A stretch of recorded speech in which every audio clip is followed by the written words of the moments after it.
الحمدللہ وکفا والصلاة والسلام علی عباده الذین اصطفى خصوصا علی افضلهم وخاتم النبیین محمد الامین وعلی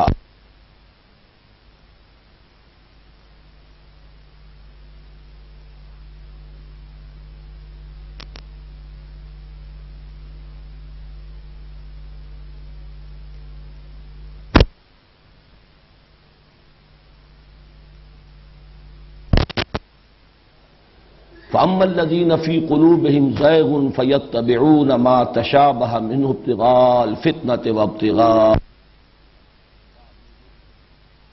وَمَا يَعْلَمُ تَأْوِيلَهُ إِلَّا اللَّهُ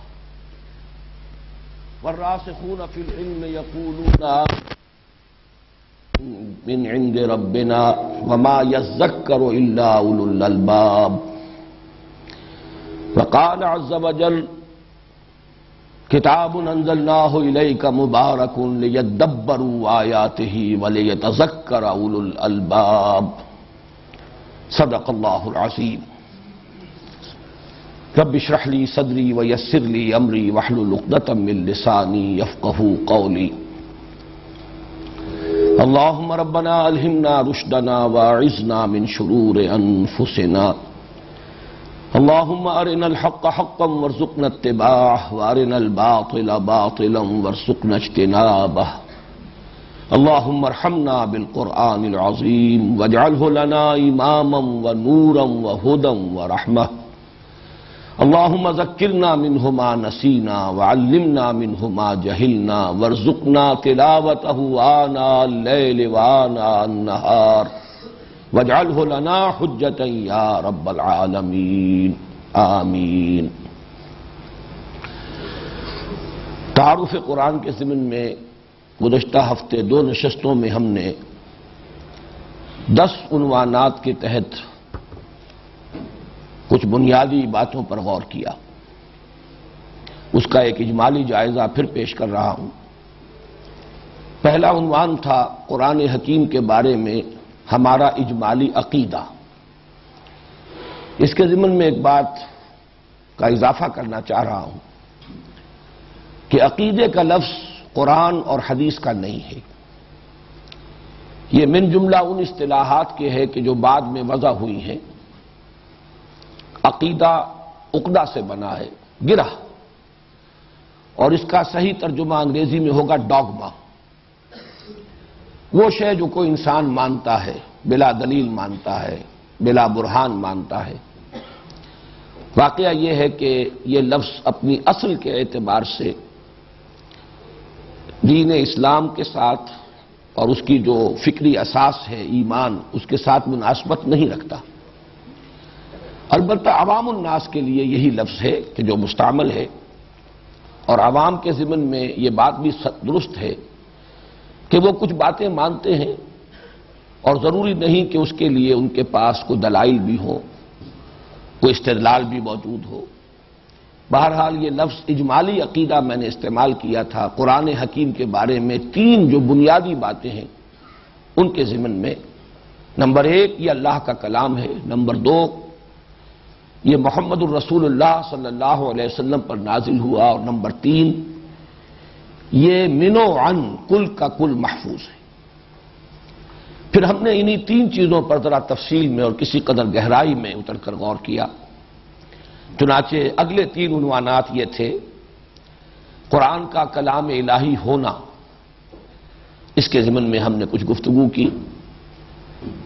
کلام الہی کی انسانوں کے ساتھ جب اللہ کلام فرماتا ہے تو کتنی صورتیں ہیں۔ پھر یہ کہ یہ کلام الہی اللہ کی صفت ہے، قدیم ہے۔ کلام الہی انسانی ہدایت کے لیے متشکل ہوا حروف و اصوات کی صورت اختیار کر کے، حالانکہ کلام اللہ کی صفت ہے اور وہ ہر قسم کی حروف و اصوات اور ظاہری شکلوں سے مبرہ اور منزہ ہے۔ پھر یہ کہ وہ اصل کلام الہی وہ تو لوح محفوظ میں ہے، ام الکتاب میں ہے، کتاب مکنون میں ہے۔ یہ گویا کہ حضور صلی اللہ علیہ وسلم پر نازل ہوا، اور یہ اس کی مصدقہ نقول ہیں جو ہمیں اللہ تعالیٰ کے فضل و کرم سے حاصل ہے۔ اگلا عنوان تھا حضور پر اس کا نزول. اس میں پھر نزول، انزال، تنزیل، ان تین مصدروں میں فرق کیا ہے؟ قرآن مجید کے لیے انزال بھی آیا ہے اور تنزیل بھی آیا ہے، ان میں کیا فرق ہے؟ قرآن مجید کا لیلۃ المبارکہ اور لیلۃ القدر میں نازل ہونا، اس کا مفہوم کیا ہے؟ حضور پر 23 برس میں اس کا نزول، اس کا مفہوم کیا ہے؟ سابقہ کتابوں سے تقابل کریں تو سابقہ کتابوں کی تنزیل یا نزول اور قرآن کے نزول اور تنزیل میں کیا فرق ہے؟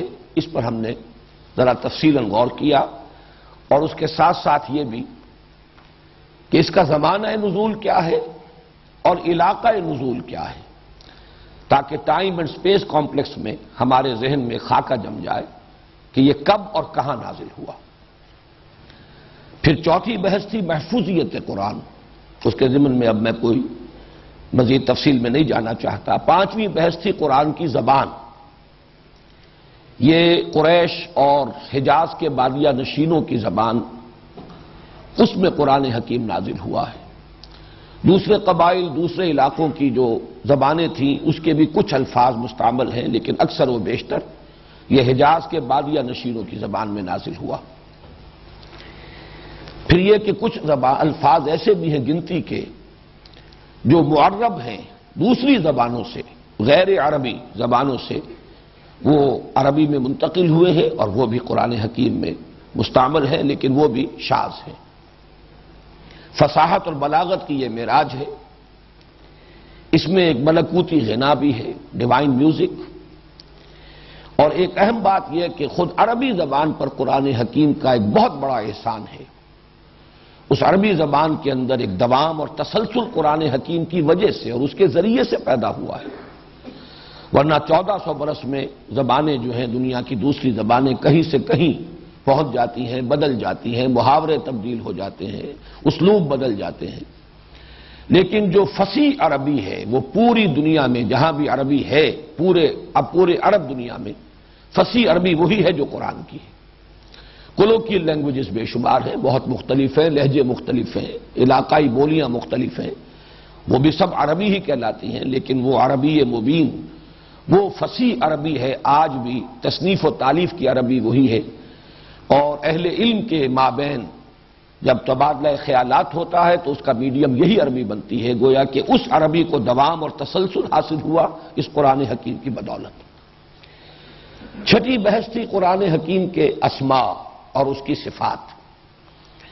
اس کے ضمن میں جو اہم ترین نام ہیں القرآن، الکتاب، الذکر، الہدی، النور، الفرقان، یہ اس کے ناموں میں سے. باقی یہ کہ صفات اس کی بہت ہیں، جیسا کہ میں نے عرض کیا 55 نام ہیں جو جلال الدین سیوطی رحمہ اللہ نے مختلف صفات کے حوالے سے قرآن حکیم کے معین کیے ہیں، اور اپنی بہت ہی مشہور و معروف ان کی جو تصنیف ہے اس میں ان کو انہوں نے جمع کر دیا ہے.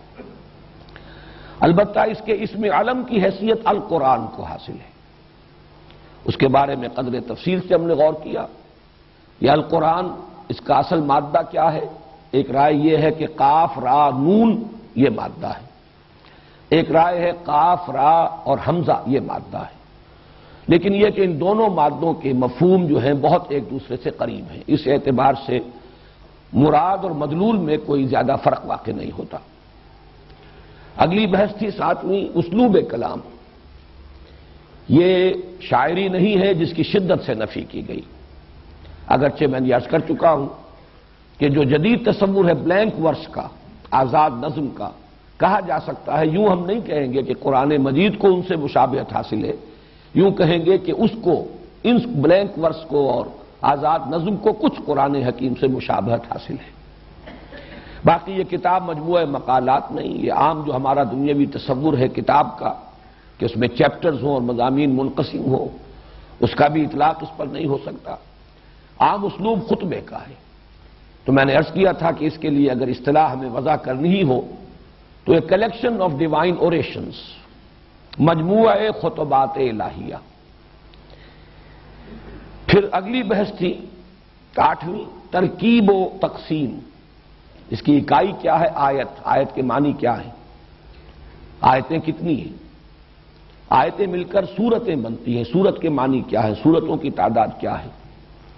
اس سے آگے سورتیں دور صحابہ میں صرف منزلوں یا احزاب کی شکل میں جمع تھی. اس کے علاوہ کوئی اصطلاح جو ہے دور نبوی میں اور دور صحابہ میں موجود نہیں تھی. تقسیم اب شروع ہوئی. بڑی صورتوں کو رکوعوں میں تقسیم کیا گیا تاکہ ایک رکعت میں نماز میں آسانی سے جو حصہ پڑھا جا سکے اور اس میں معنوی ربط نہ ٹوٹے.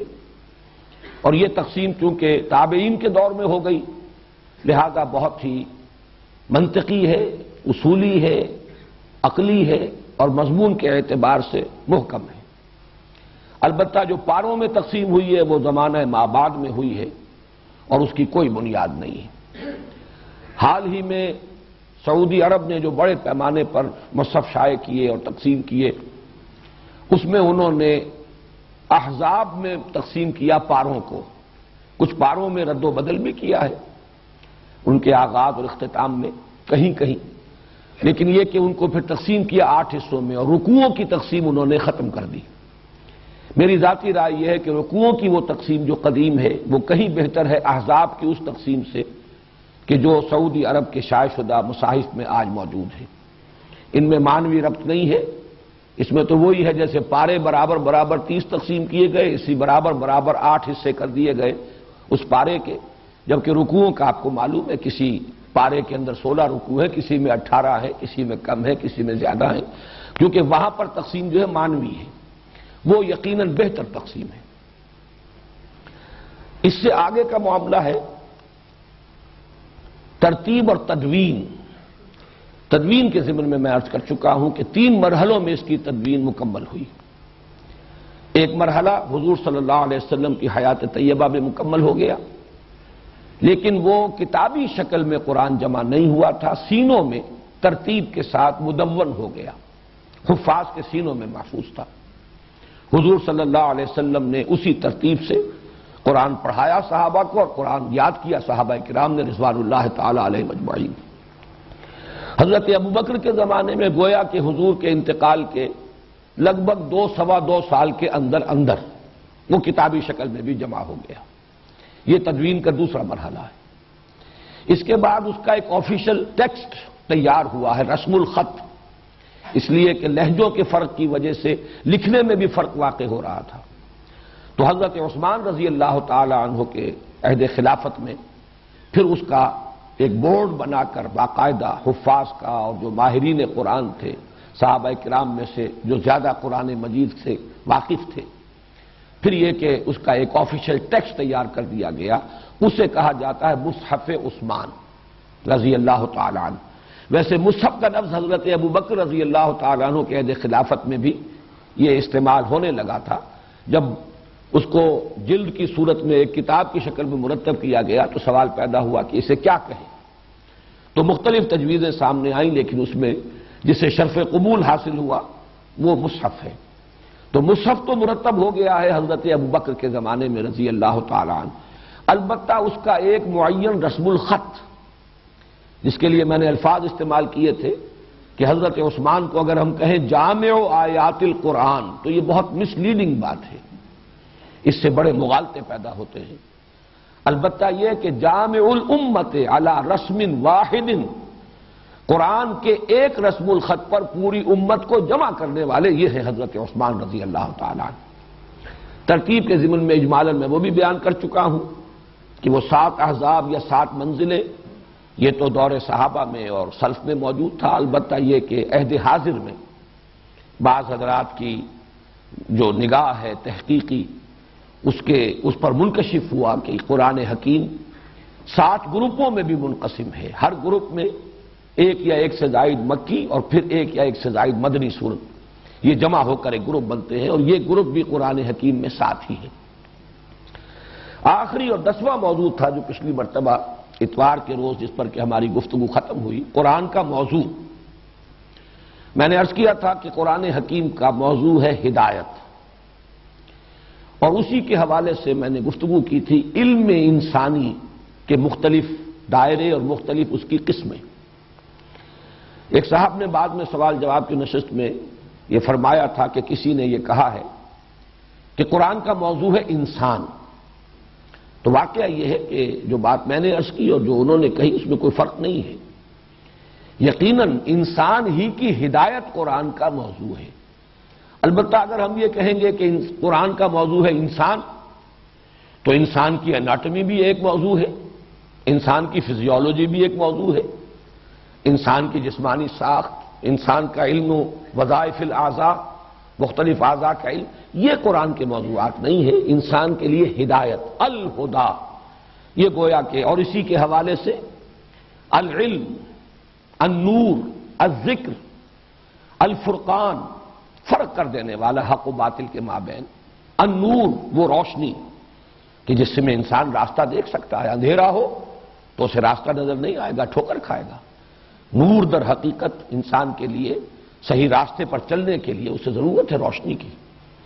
تو یہ جو الفاظ ہیں در حقیقت یہ خود دلالت کر رہے ہیں کہ اس کا اصل موضوع کیا؟ الذکر، یاد دہانی، نصیحت. العلم من بعد ما جاءک من العلم، یہ العلم ہے، النور ہے، الذکر ہے، الہدا ہے.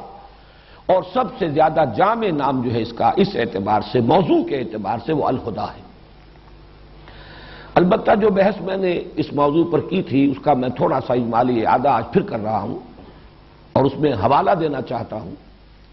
شاہ اسماعیل شہید رحمہ اللہ، جو پوتے تھے شاہ ولی اللہ دہلوی رحمۃ اللہ علیہ کے، انہوں نے اپنے دادا کے 3 چھوٹے چھوٹے رسالے، فلسفہ، ما بعد الطبیعیات اور تصوف ان کا موضوع ہے. سطعات، ہمعات، لمعات، لیکن بڑے دقیق ہیں، بڑے مشکل ہیں.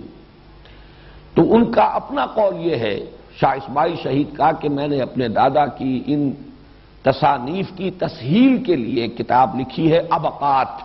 اسی وزن پر نام رکھا، سطعات، لمعات، ہمعات، ابقات. اس کا جو ابقہ اولا ہے نہایت جامع. اور واقعہ یہ ہے کہ جو عظیم کلاسکس ہوتی ہیں، جو کتابیں جنہیں کہا جائے کہ چوٹی کی، ان میں آپ کو نظر آئے گا بعض ابواب جو ہیں بہت چھوٹے چھوٹے ہوتے ہیں.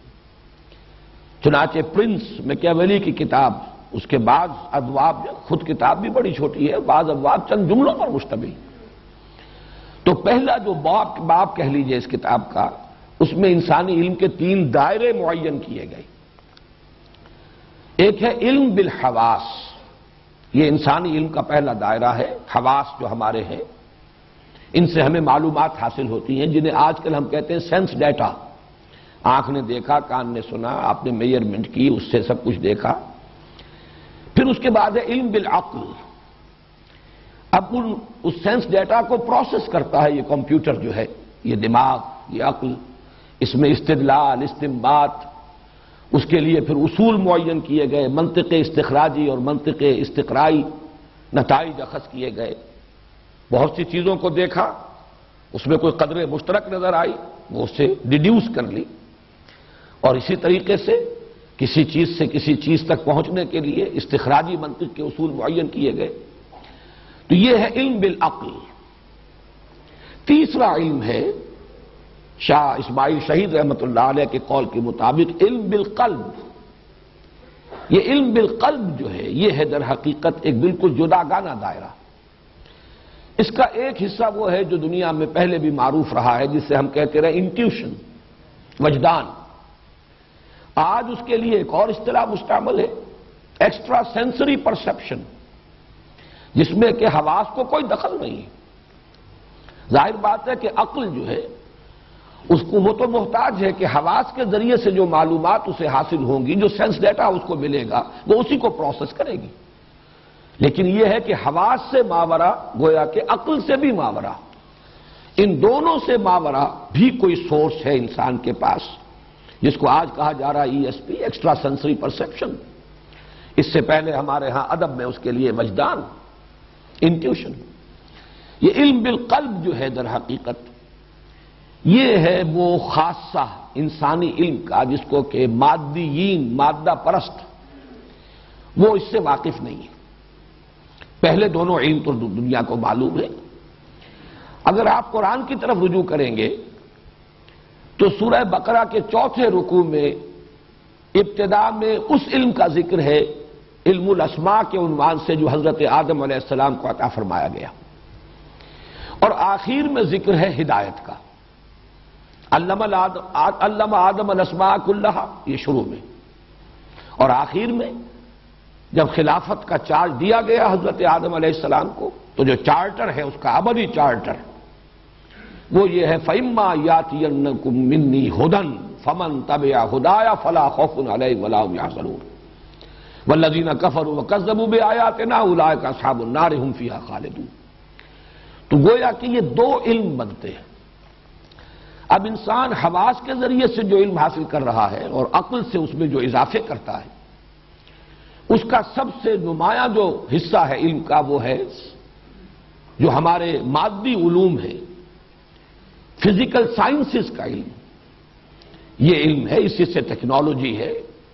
انسان نے مختلف چیزوں کے خواص معلوم کیے، کچھ قوانین فطرت، فزیکل چینج اور کیمیکل چینج کے جو اصول ہیں وہ دریافت کیے، پھر ان اصولوں کو جو کچھ معلومات حاصل ہوئی انہیں ایکسپلائٹ کیا، انہیں استعمال کیا، اور اس سے انسان کی یہ ٹیکنالوجی جو ہے وہ ترقی کرتی جا رہی ہے اور ابھی نہ معلوم کہاں تک پہنچے گی۔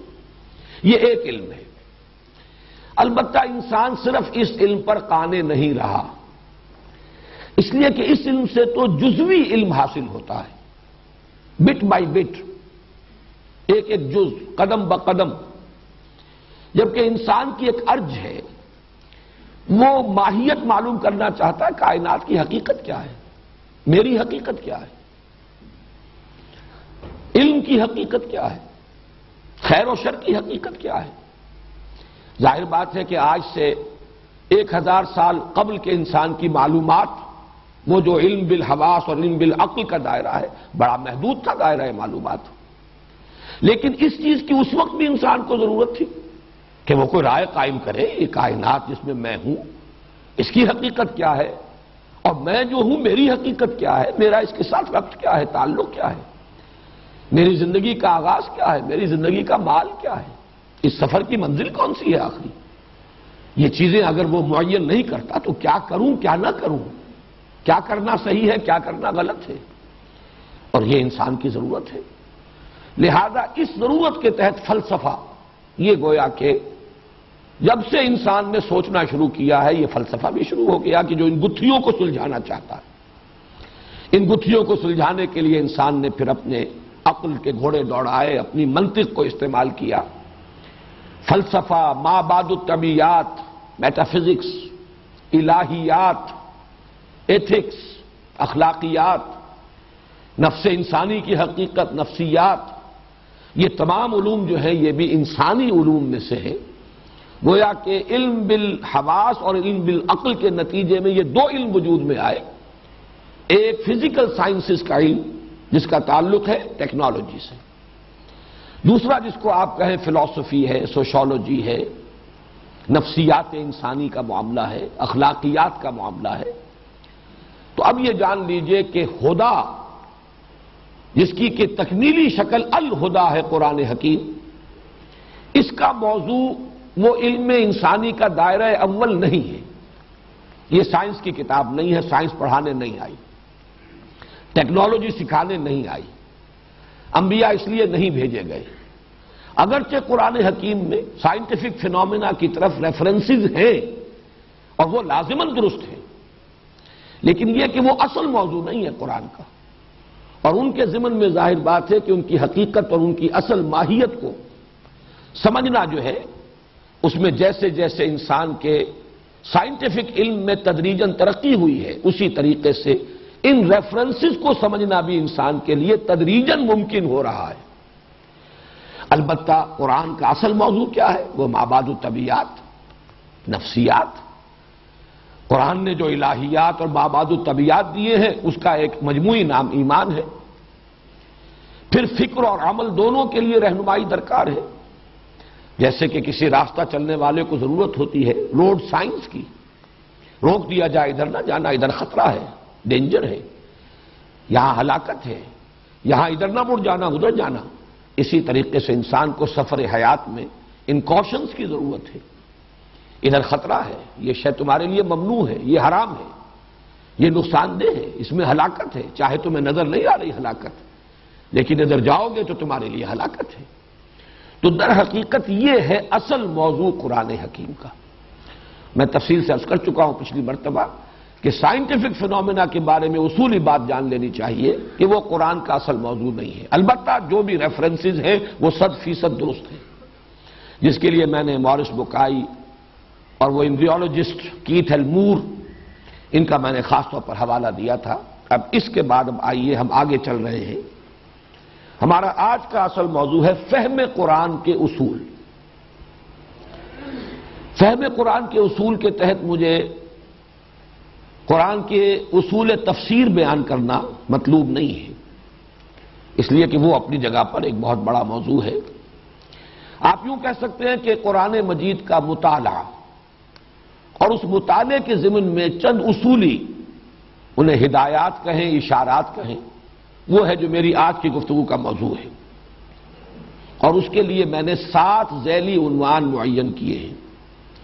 آج اگر یہ بیان مکمل ہو جائے تو میں کافی سمجھوں گا، اور پھر کچھ اور موضوعات بھی تعارف قرآن کے ضمن میں باقی رہ جائیں گے جو انشاءاللہ ہم کل مکمل کریں گے۔ سورہ فاتحہ کے درس کی نوبت جو ہے وہ انشاءاللہ اب اگلے ہفتے آئے گی۔ سب سے پہلے یہ کہ قرآن مجید کا اسلوب استدلال کیا ہے۔ قرآن کے ہر طالب علم کو یہ جاننا چاہیے کہ قرآن کا اسلوب استدلال، اگرچہ فلسفہ اس کا موضوع ہے، لیکن اس کا اسلوب استدلال منطقی نہیں ہے، اس لیے کہ جس فلسفے سے انسان واقف ہے اس کی بنیاد منطق ہے۔ یہ تو کہا جا سکتا ہے کہ پہلے استخراجی منطق تھی کل کی کل، ڈیڈکٹیو لاجک، اب جو ہے انڈکشن بھی ہے، انڈکٹیو لاجک بھی ہے، استقراء بھی ہے، لیکن قرآن حکیم سے اگر کچھ مناسبت ہے تو استقراء کو تو ہے، انڈکشن کو تو ہے۔ وہ جو جس سے کہ ہمارے فلاسفہ اور متکلمین جس سے اعتناء کرتے رہے ہیں، وہ ڈیڈکٹیو لاجک، استخراجی منطق، قرآن مجید نے اس کو سرے سے اختیار نہیں کیا، بلکہ واقعہ یہ ہے کہ بہت ہی ایک طرح سے کہا جا سکتا ہے کہ زیادتی بھی ہوئی، اگرچہ وہ ایک دور کا ایک تقاضا تھا، اس کو پورا کرنے کی ہمارے متکلمین نے کوشش کی، لیکن اس سے واقعہ یہ ہے کہ کوئی زیادہ فائدہ نہیں پہنچ پایا۔ ایمانی حقائق کو جب استخراجی منطق کے ذریعے سے ثابت کرنے کی کوشش کی گئی تو یقین کم اور شک زیادہ پیدا ہوا۔ اس ضمن میں کانٹ کی بات آخری ہے، علامہ اقبال نے بھی اپنے خطبات کا آغاز اسی کے حوالے سے کیا کہ اس نے ثابت کر دیا اور حتمی طور پر ثابت کر دیا کہ کسی منطقی دلیل سے خدا کا وجود ثابت نہیں کیا جا سکتا۔ منطق میں آپ ایک دلیل لائیں گے اللہ کی ہستی کے لیے، اس بات کے لیے، دوسری دلیل منطق کی اسے کاٹ دے گی، منطق کو کاٹ دیتی ہے۔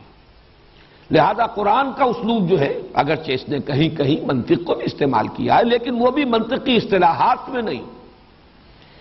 قرآن مجید کا اسلوب استدلال ہے فطری۔ اس سے مراد کیا ہے؟ اس فطری استدلال کے لیے ایک اور لفظ بھی میں استعمال کر رہا ہوں، خطابی انداز، جس کو بعض فلاسفہ اور اہل منطق جو ہے استحقاراً یہ لفظ استعمال کرتے ہیں، خطابی دلیل ہے یہ۔ خطابی دلیل در حقیقت کسے کہتے ہیں؟ جیسے کہ میں نے عرض کیا تھا کہ خطیب ہے، خطیب جب خطبہ دیتا ہے تو جہاں وہ عقلی دلائل دیتا ہے وہاں جذبات سے بھی اپیل کرتا ہے۔ یہ جو اس کے اندر اس کے پروفاؤنڈنس پیدا ہوتی ہے خطبے میں۔ ایک لیکچر ہے، اس لیکچر میں زیادہ تر جو ہے دار و مدار اور انحصار ہوتا ہے منطق پر، دلیل پر، جو عقل کو قائل کر سکے۔ لیکن خطیب، اگر شعلہ بیان خطیب ہے، وہ انسان کے جذبات کو بھی اپیل کرتا ہے۔ اس کو کہا جاتا ہے خطابی دلیل۔ خطبے سے خطابی دلیل، یہ لفظی جو مناسبت ہے وہ بھی ذہن میں رکھ لیجئے۔ تو واقعہ یہ ہے کہ یہ خطابی انداز اور خطابی استدلال قرآن حکیم نے استعمال کیا ہے، لیکن اس کی اصل بنیاد کیا ہے؟ کہ انسان کی جو فطرت ہے، جو بیسک نیچر ہے، اس میں کچھ حقائق موجود ہیں، ان حقائق کو ابھارنا مقصود ہے۔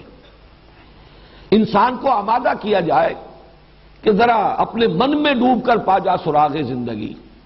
یہ عقل اور منطق جو ہے بڑا اس کا دائرہ محدود ہے، تنگ ہے، اپنے اندر جھانکو، اپنے من میں ڈوب کر پا جا سراغ زندگی۔ تو انسان کے اندر صرف عقل ہی نہیں ہے، کچھ اور بھی ہے۔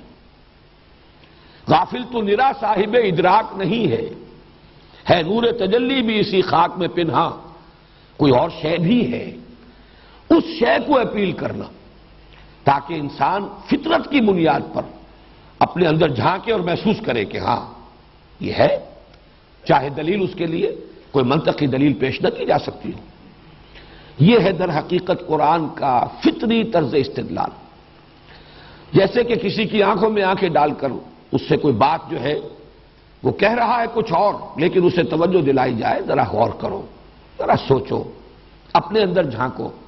میں اس کی ایک مثال دے رہا ہوں، جیسے سورہ ابراہیم کی آیت نمبر 10 میں فرمایا گیا، افی اللہ شک فاطر السماوات والارض، کیا اللہ کی ہستی میں کوئی شک ہے جو آسمانوں اور زمین کا پیدا کرنے والا ہے؟ اب یہاں کوئی منطقی دلیل تو نہیں، لیکن یہ کہ آمادہ کیا جا رہا ہے، جھانکو اپنے اندر، تمہیں اپنے اندر ثبوت ملے گا، تمہیں اپنے اندر شہادت ملے گی۔ اسی طریقے سے جیسے آنکھوں میں آنکھیں ڈال کر بات کی جاتی، اَإِنَّكُمْ لَتَشْهَدُونَ أَنَّ مَعَ اللَّهِ آلِهَةً أُخْرَىٰ قُل لَّا أَشْهَدُ، کیا تم واقعی اس بات کی گواہی دے رہے ہو کہ اللہ کے سوا کوئی اور الہ بھی ہے؟ یعنی تم کہہ تو رہے ہو، سوچو تو صحیح کیا کہہ رہے ہیں؟ کیا تمہاری فطرت اسے تسلیم کرتی ہے؟ اپنے باطن میں جھانکو، کیا تمہارا دل اس کی گواہی دیتا ہے؟ اَإِنَّكُمْ لَتَشْهَدُونَ، حالانکہ ظاہر بات ہے وہ مدعی تھے، وہ اپنے ان معبودان باطل کے لیے کٹ مرنے کو تیار ہیں، جانے دینے کو تیار ہیں، لیکن یہ کہ یہ ایک ڈوگما ہے، عقیدہ ہے، متوارث ہے، چلا آ رہا ہے، ہمارے باپ دادا کی ریت ہے، روایت ہے، ہمارا قومی کریڈ ہے، نیشنل کریڈ ہے، یہ ساری اس کے حوالے سے لوگ ان چیزوں کو مانتے ہیں، تو ذرا انہیں آمادہ کیا جائے۔ اَإِنَّكُمْ لَتَشْهَدُونَ، کیا واقعی تم اس کی گواہی دیتے ہو اَنَّ مَعَ اللَّهِ آلِهَةً أُخْرَىٰ؟ اب یہ جو انداز ہے تو قرآن گویا کہ انسان کی فطرت کے اندر جو شے مضمر ہے اسی کو ابھار کر باہر لانا چاہتا ہے۔ اس انداز سے قرآن کا جو اسلوب استدلال ہے وہ منطقی نہیں، بلکہ اگر اسے کہا جائے خطابی تو قرآن مجید کا اصول استدلال یقیناً خطابی ہے، اس لیے کہ اس میں انسان کی فطرت، اس کے جذبات، اس کے اندر کے مضمر حقائق کو اپیل کیا جاتا ہے۔ دوسرا اہم ذیلی عنوان ہے آج کا، قرآن حکیم میں محکم اور متشابہ کی تقسیم۔ میں نے آج ابتدا میں سورہ آل عمران کی وہ آیت آپ کو سنائی ہے، هو الذی انزل علیک الکتاب منہ آیات محکمات ہن ام الکتاب واخر متشابہات۔ وہی ہے اللہ جس نے نازل کی اے محمد صلی اللہ علیہ وسلم آپ پر یہ کتاب، اس میں سے کچھ آیات محکمات ہیں، پختہ، محکم، ہن ام الکتاب، وہی جڑ بنیاد ہے کتاب کی۔ اس آیت میں لفظ کتاب 2 دفعہ آیا ہے اور دونوں کے مفہوم و مدلول میں تھوڑا سا باریک سا فرق ہے، وہ میں ابھی بیان کروں گا۔ وہ ہیں جڑ کتاب کی، وَأُخَرُ متشابہات، کچھ اس میں متشابہات ہیں۔ متشابہات کس معنی میں؟ کوئی اشتباہ ہو جاتا ہے ان کے اصل مفہوم کو سمجھنے میں، اصل مراد کیا ہے، اصل مطلب کیا ہے، اس میں کچھ اشتباہ ہو جاتا ہے، وہ متشابہات ہیں۔ فرمایا فَأَمَّا الَّذِينَ فِي قُلُوبِهِمْ زَيْغٌ فَيَتَّبِعُونَ مَا تَشَابَهَ مِنْهُ ابْتِغَاءَ الْفِتْنَةِ وَابْتِغَاءَ تَأْوِيلِهِ، تو وہ لوگ کہ جن کے دلوں میں کجی ہے وہ ان متشابہ آیات کے پیچھے پڑ جاتے ہیں، اسی پر غور و فکر، اسی کی کھود کرید، اسی کی بال کی کھال اتاری جا رہی ہے، اور اس کا نتیجہ کیا نکلتا ہے؟ ایک تو یہ کہ ایسے لوگ بھی ہیں جن کی نیت ہی فتنہ اٹھانے کی ہے، ابتغاء الفتنہ تھے، فتنہ اٹھانا چاہتے ہیں، اور یہ بھی ابتغاء تعویل ہے، اس کی تعویل، اس کا اصل مفہوم وہ جاننا چاہتے ہیں۔ وما یعلم تاویلہ الا اللہ، حالانکہ اس کی تعویل، حقیقی مفہوم و معنی اور مراد اللہ کے سوا کوئی نہیں جانتا۔ والراسخون فی العلم، اور جو علم میں پختگی کے حامل ہیں، یقولون آمنا بہ کل من عند ربنا، وہ کہتے ہیں کہ ہم ایمان رکھتے ہیں اس پوری کتاب پر، محکمات پر بھی، متشابہات پر بھی، یہ سب ہمارے رب کی طرف سے ہے۔ وما یذکر الا اولو الالباب، لیکن یہ نصیحت اور یہ تذکر نہیں حاصل کرتے مگر وہی جو ہوش مند ہے، عقل مند ہے۔ اللہ تعالی ہمیں ان عقل مندوں میں، ہوش مندوں میں شامل کرے، راسخون فی العلم میں ہمارا شمار ہو۔ لیکن اگر ہم یہ چاہتے ہیں تو جاننا چاہیے یہ محکم اور متشابہ سے مراد کیا ہے، فرق کیا ہے ان میں۔ اس اعتبار سے میں عرض کروں گا کہ محکم قطعی وہ محکم کہ جن کے محکم ہونے میں نہ پہلے کوئی شبہ ہو سکتا تھا، نہ اب ہوگا، نہ کبھی آئندہ ہوگا، وہ تو قرآن حکیم کے اوامر و نواہی ہیں، ڈوز اینڈ ڈونٹس، یہ کرو یہ مت کرو، یہ حرام یہ حلال، یہ جائز یہ ناجائز، یہ پسندیدہ یہ ناپسندیدہ، یہ اللہ کو پسند اور یہ اللہ کو ناپسند۔ یہ جو عملی حصہ ہے قرآن کا در حقیقت اصل محکمات وہی ہیں۔ یہی وجہ ہے میں توجہ دلا رہا ہوں کہ یہ کتاب کا لفظ اس آیت میں آیا ہے 2 مرتبہ۔ پہلے آیا ہے بحیثیت مجموعی پوری کتاب، پورا قرآن، هو الذی انزل علیک الکتاب منہ آیات محکمات ہن ام الکتاب۔ یہ دوسری مرتبہ جو لفظ کتاب آیا ہے وہ اسی مفہوم میں ہے کہ کتاب کا لفظ خاص طور پر قرآن مجید کا جو عملی ہدایات پر مشتمل حصہ ہے اس کے لیے یہ مخصوص ہے۔ جہاں کوئی شے واجب کی جاتی ہے، کتب علیکم القتال، کتب علیکم الصیام، کتب علیکم اذا حضر احدکم الموت ان ترک خیرا الوصیہ، واجب لازم کر دیا گیا، ان الصلاۃ کانت علی المؤمنین کتابا موقوتا، ولا تعزموا عقدۃ النکاح حتی یبلغ الکتاب اجلہ۔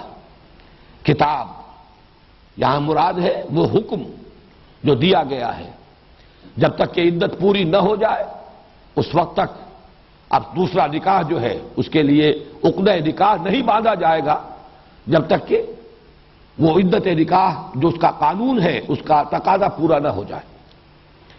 تو اس معنی میں ہن ام الکتاب، قانون، شریعت، عملی ہدایات، ڈوز اینڈ ڈونٹس، اوامر اور نواہی اصل جو ہے وہ ہے در حقیقت محکمات، منہ آیات محکمات ہن ام الکتاب۔ متشابہات جو دائمی متشابہات ہیں، مستقل متشابہات ہیں، وہ کون سی ہیں؟ عالم غیب اور اسی کے ضمن میں عالم برزخ اور عالم آخرہ۔ عالم غیب میں عالم ارواح ہے اس وقت بھی، یہ بھی ہماری نگاہوں سے اوجھل ہے۔ عالم ارواح ملائکہ کا عالم، پھر جس کے لیے ایک اور اصطلاح بھی شاہ ولی اللہ نے استعمال کی، عالم امثال، یا عالم برزخ یا عالم آخرہ، یہ سب در حقیقت وہ دائرہ ہے کہ جس کی حقیقتوں کو کما حق ہو، جیسی کہ وہ ہیں، کما ہیا، سمجھنا ہمارے لیے اس زندگی میں محال ہے، ناممکن ہے۔ ان کا ایک علم دیا جانا ضروری تھا۔ وہ مابعد الطبیعات ایمانیہ جو ہے اس کے لیے ضروری ہے کہ اس کا ایک اجمالی خاکہ تو ہو۔ مرنا ہے، مرنے کے فوراً بعد عالم برزخ میں یہ کچھ ہونا ہے، پھر بعث بعد الموت ہے، حشر و نشر ہے، پھر حساب کتاب ہے، جنت ہے، دوزخ ہے، اس کی حقیقتوں کا ایک اجمالی علم نہ ہو تو ہماری جو بنیادی ضرورت ہے، انسان کو جو فلسفہ چاہیے، جو ورلڈ ویو چاہیے، جو ویلٹن شوئنگ چاہیے، وہ تو اس کو فراہم نہیں ہوگا۔ تو دینا بھی ضروری ہے، لیکن ان کی اصل حقیقتوں تک، ان کی کنہ تک رسائی اس دنیا میں رہتے ہوئے اس زندگی میں ہمارے لیے ممکن نہیں۔ لہذا ان کا جو علم دیا گیا ہے وہ آیات متشابہات ہیں، اور وہ دائماً رہیں گی۔ وہ تو جب اس عالم میں آنکھ کھلے گی تب اصل حقیقت معلوم ہوگی، یہاں معلوم ہو ہی نہیں سکتی۔ البتہ ایک دوسرا دائرہ ہے متشابہات کا جو تدریجاً متشابہ سے محکم کی طرف آ رہا ہے۔ یہ میں چاہتا ہوں چونکہ میں نے آج پھر اسی لیے تفصیل سے وہ قرآن کے موضوع پر دوبارہ وہ ساری باتیں جو ہیں دہرائیں، وہ دائرہ کہ جو فزیکل فینومینا سے متعلق ہے۔ آج سے 1000 سال پہلے اس کا دائرہ بہت وسیع تھا، آج اس کا دائرہ کچھ محدود ہوا ہے، کم ہوا ہے۔ اب بھی بہت سے حقائق ہیں جنہیں ہم نہیں جان سکتے۔ 7 آسمانوں کی کیا حقیقت ہے آج تک ہمیں معلوم نہیں، ہو سکتا ہے کچھ اور آگے چل کر ہمارا یہ فزیکل سائنسز کا علم اس حد تک پہنچ جائے کہ آنکھ کھل جائے کہ ٹھیک ہے، یہ ہے وہ بات جو قرآن نے کہی تھی 7 آسمانوں کے ضمن میں۔ لیکن اس وقت یہ ہمارے لیے متشابہات میں سے ہے۔ لیکن یہ کہ اس سے پہلے ایک آیت کل فی فلک یسبحون، ہر شے تیر رہی ہے، ہر شے حرکت میں ہے۔ اب اس کو انسان نہیں سمجھ سکتا تھا، لیکن یہ کہ آج یہ حقیقت محکم ہو کر سامنے آ چکی ہے۔ آپ ذرے کا دل چیریں گے، وہ لہو خورشید کا ٹپکے اگر ذرے کا دل چیرے۔ اگر آپ سولر سسٹم کو لیں تو ہر چیز حرکت میں ہے۔ گلیکسی کو دیکھیں تو وہ ہر شے حرکت میں ہے۔ گلیکسیز ایک دوسرے سے بھاگ رہی ہیں، فاصلہ بڑھتا چلا جا رہا ہے، حرکت میں ہے۔ ذرے میں آئی ہے تو وہ نیوٹرونز اور الیکٹرونز اور پروٹونز حرکت میں، ہر شے حرکت میں۔ تو گویا کہ وہ بات کل فی فلک یسبحون آج سے کچھ عرصے قبل وہ گویا کہ متشابہات کے دائرے میں تھی، آج وہ محکمات کے دائرے میں آ چکی ہے۔ اور بہت سے وہ حقائق جو ابھی تک معلوم نہیں، جو سائنٹیفک حقائق ہیں، اس کے لیے جو ریفرنسز قرآن حکیم میں ہیں، وہ گویا آج کے اعتبار سے وہ متشابہات میں ہوں گی۔ لیکن یہ کہ تدریجاً جب یہ انسان کا وہ علم، سائنٹیفک علم، فزیکل سائنسز کا علم بڑھے گا تو گویا کہ رفتہ رفتہ وہ متشابہات کے دائرے سے نکل کر اور وہ محکمات کے دائرے میں آ جائیں گے۔ البتہ اصل محکم اوامر اور نواہی، اور وہی در حقیقت ہن ام الکتاب، ہدایت عملی تو اسی پر مشتمل ہے۔ سود حرام، چاہے تمہاری سمجھ میں آئے نہ آئے، حرام، وہ مضر ہے، وہ فساد ہے، تمہارے پورے نظام کو تلپٹ کر دینے والی شے ہے۔ تو اوامر و نواہی یہ ہے مستقل اور اصل محکمات، ہن ام الکتاب۔ متشابہات جو دائمی ہے، مستقل ہے، وہ عالم غیب، عالم برزخ اور عالم آخرہ کے حقائق، جو کہ وہیں جا کر وہاں پہنچ کر ہی اصل حقیقت ان کی منکشف ہوگی۔ لیکن یہ کہ درمیان میں وہ جو معاملات ہیں تدریجاً سائنسی حقائق جو ہیں جن کا انکشاف ہو رہا ہے تدریج کے ساتھ، تو گویا کہ وہ متشابہات کی فہرست سے نکل کر محکمات کے دائرے میں آ رہے ہیں۔ تیسرا عنوان ہے تفسیر اور تعویل کا فرق۔ یہ 2 الفاظ ہیں۔ ابھی ہم نے جو آیت پڑھی ہے اس میں وَمَا يَعْلَمُ تَعْوِيلَهُ إِلَّا اللَّهُ، اس کی تعویل کو نہیں جانتا مگر اللہ، کوئی نہیں جانتا۔ تفسیر کا لفظ بھی قرآن مجید میں سورۃ الفرقان میں آیا ہے، وَلَا يَأْتُونَكَ بِمَثَلٍ إِلَّا جِئْنَاكَ بِالْحَقِّ وَأَحْسَنَ تَفْسِيرًا، لیکن یہ تفسیر کا لفظ ایک ہی مرتبہ آیا ہے قرآن میں۔ تعویل کا لفظ جو ہے وہ 17 بار آیا ہے، اور اس کے کچھ اور بھی مفاہیم ہیں، کچھ اور چیزوں پر بھی اس کا اطلاق ہوا ہے قرآن کے علاوہ۔ ان میں فرق کیا ہے؟ عام طور پر یہ خیال ہے کہ تفسیر جو ہے زیادہ الفاظ، ان کا مادہ، کہاں سے مشتق ہیں، اب کس شکل میں ہے، کیا مفہوم ہے، زیادہ تر تفسیر کا تعلق اس سے ہے۔ ویسے تفسیر فا سین را کہا گیا ہے کہ یہ سین فا را صفر جس سے بنا ہے، جس کا مفہوم روشنی بھی ہے، کتاب بھی ہے، تو یہ گویا کہ اسی کی مقلب شکل ہے۔ وہی حروف جو ہے ذرا آگے پیچھے ہو گئے، لفظ ایک ہی ہے، کھولنا کسی شے کا، کسی چیز کو روشن کر دینا۔ لیکن زیادہ تر یہ مفردات سے متعلق، الفاظ سے متعلق، اور تعویل جو ہے وہ بحیثیت مجموعی کلام کا اصل مدلول۔ اس سے مراد کیا ہے، اس سے اصل مقصود کیا ہے، اس کی اصل حقیقت کیا ہے؟ لہذا یہی لفظ جو ہے زیادہ مستعمل ہے قرآن کے لیے، اگرچہ ہمارے ہاں اردو دان لوگ زیادہ تر لفظ تفسیر استعمال کرتے ہیں، تفسیر فلاں کی، تفسیر فلاں کی، تفسیر فلاں کی، اس آیت کی تفسیر، اس لفظ کی تفسیر۔ لیکن زیادہ جو قرآن کی اصطلاح ہے اور حدیث میں بھی جو لفظ آیا ہے، اس لیے کہ حضور صلی اللہ علیہ وسلم کی دعا منقول ہے حضرت عبداللہ ابن عباس کے لیے رضی اللہ تعالی عنہما، اللہم فقہہ فی الدین وعلمہ التاویل، اے اللہ اس نوجوان کو دین کا فہم اور تفقہ عطا فرما اور تعویل کا علم عطا فرما۔ تعویل اصل حقیقت کو پا لینا، کلام کے اصل مراد، اصل مطلوب، اصل مدلول، اصل مفہوم تک پہنچ جائے انسان۔ تو مجھے مصرع یاد آیا، جو شے کی حقیقت کو نہ سمجھے وہ نظر کیا، تو تعویل اسے کہیں گے اس لیے کہ آلا یعولو کا مادہ عربی زبان میں آتا ہے کسی شے کی طرف لوٹنا. آل اسی لیے کہتے ہیں فلاں کی آل، یعنی وہ اپنی نسبت کرتے ہیں اس ہستی کی طرف. آل فرعون، اس کے معنی جو ہے فرعون کی اولاد نہیں ہے، فرعونی، فرعون والے، فرعون ہی کو اپنا مقتدی مانتے تھے، جو فرعون ہی کی اطاعت کرتے تھے، اس اعتبار سے وہ آل فرعون ہے. آلا یعولو لوٹنا کسی شے کی طرف، اسی معنی میں کسی عبارت کو اس کے اصل مفہوم کی طرف لوٹانا، یہ ہے تعویل. تو تفسیر اور تعویل کے مابین اس فرق کو ذہن میں رکھیے. اب چوتھا عنوان ہے جو اس سے متعلق ہے، تعویل عام اور تعویل خاص. قرآن حکیم میں کوئی آیت ہے یا چند آیات کا مجموعہ ہے یا کوئی خاص مضمون ہے جو چند آیات میں مکمل ہو رہا ہے، اس پر غور کرنے میں دو مرحلے ہمیشہ پیش نظر رہنے چاہیے. ایک تعویل خاص. تعویل خاص سے مراد کیا ہے؟ جیسا کہ میں نے عرض کیا تھا اور آج بھی دہرایا ہے کہ قرآن حکیم نازل ہوا ایک خاص ٹائم اینڈ سپیس کمپلیکس میں، ایک خاص بیک گراؤنڈ ہے اس کا. زمانہ 610 عیسوی سے لے کر 632 عیسوی تک. علاقہ حجاز کا علاقہ.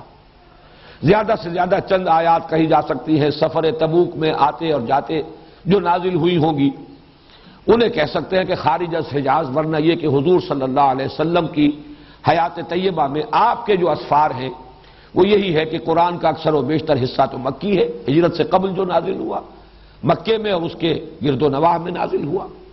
باقی پھر مدینہ منورہ میں یا کبھی آپ خیبر کی طرف جا رہے ہیں، جاتے آتے جو آیات نازل ہو گئی. تو بہرحال ایک خاص ٹائم اینڈ سپیس ہے کمپلیکس، اس میں قرآن نازل ہوا.